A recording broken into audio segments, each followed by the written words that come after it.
Viewers, now we are back again with Lightroom 5 and now we're going to do a simple edit to just show that how this actually works.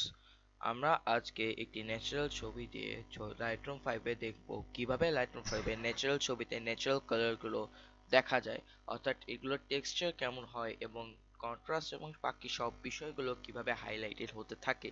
চলুন, এই একটা ছবি নিয়েছি আমরা, যেটি হচ্ছে একটি ফুলের ছবি। এবার আমরা এডিট শুরু করি। প্রথমে ঢুকবো বেসিকে, বেসিক থেকে ঢুকে আমরা অ্যাজ ইউজুয়াল কন্ট্রাস্ট বাড়াবো। দেখুন কালার ডেপথ কতটা বেড়েছে।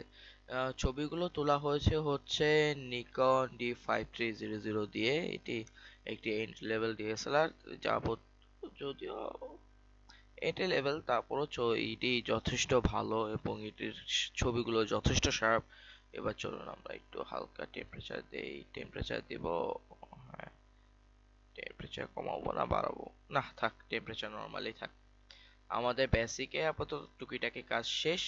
এবার আমরা যাব হচ্ছে কালারে। আসলে মূলত টোন কার্ভ, এইচসিএল অথবা ব্ল্যাক এন্ড হোয়াইট, এটা black and white effect, black and white করে আপনি ব্ল্যাক এন্ড হোয়াইটের বিভিন্ন জিনিসপত্র পরিবর্তন করতে পারবেন।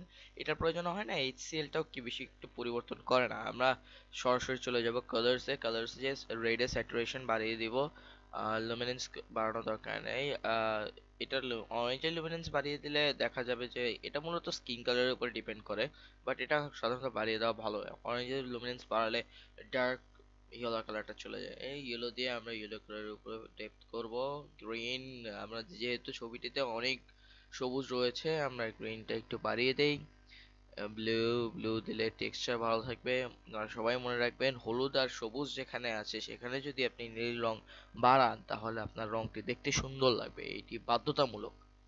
হ্যাঁ, আমরা এবার করে ফেলেছি, কালার এডিট শেষ। এবার আমরা কালারের পার্থক্য দেখবো। দেখুন সিম্পলি কতটা পরিবর্তন হয়েছে। এবার হচ্ছে ডিটেল, আমরা একটু শার্প করব, শার্প করে এবার নয়েজ রিডাকশন করব। আপনাকে একটি কথা বলি, যদিও আপনার ছবিতে নয়েজ নাও থাকে, তারপর যদি নয়েজ রিডাকশন করেন আপনার ছবিটা একটু সফট হবে।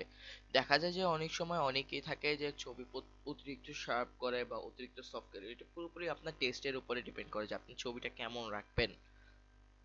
আচ্ছা, এরপর আমরা লেন্স কারেকশন করি, এটা দিয়ে দেওয়া ভালো। এটি বিভিন্ন যাবতীয় সমস্যাগুলো দূর রাখে। এফেক্টস, আমরা এফেক্ট অ্যাড করব। হ্যাঁ, আমরা এফেক্ট অ্যাড করব, কারণ ইফেক্ট ছাড়া ভাই কিছুই ভালো লাগে না, ঠিক না? সবাই বলে without effect nothing is going to make any sense. Okay, এবার একটু কন্ট্রাস্ট বাড়ানো যায় আমার মতে। হ্যাঁ, কন্ট্রাস্ট বাড়িয়ে দিয়েছি।